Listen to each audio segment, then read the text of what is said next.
This is just a sample of the audiobook.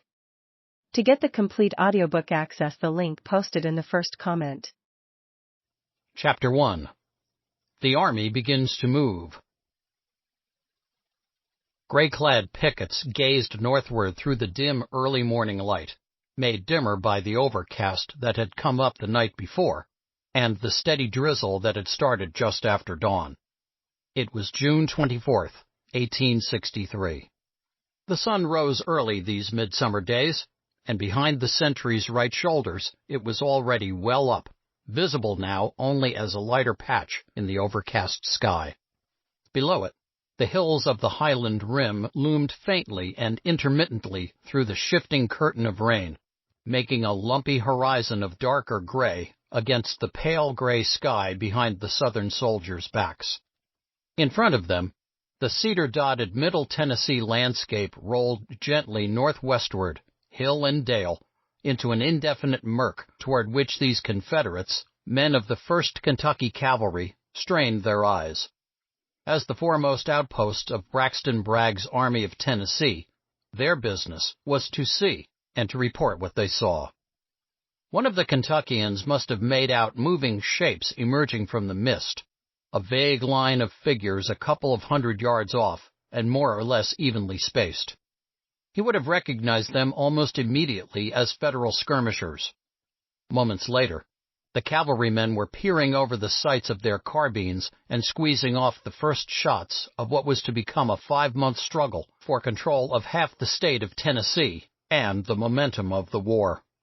Several 100 yards away, men of the 72nd Indiana Mounted Infantry raised their Spencer repeating rifles and hammered back half a dozen shots for every one of the rebels.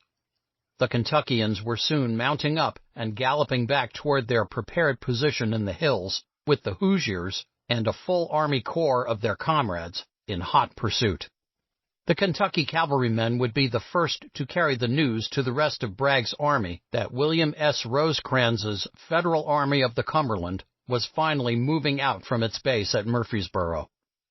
If Bragg and his men had waited with apprehension for this day, others had waited with considerably more eagerness and less patience. During the 6 months since the armies last clashed in Middle Tennessee, the Federal authorities in Washington, President Abraham Lincoln, Secretary of War Edwin M. Stanton, and General-in-Chief Henry W. Halleck had chafed at the inactivity of Union forces in Tennessee, but Rosecrans was not to be hurried. William Stark Rosecrans was a 43-year-old Ohioan who had graduated 5th in the 56-man West Point class of 1842. That brilliant record earned him a place in the elite Corps of Engineers, but his subsequent Army career had been disappointing.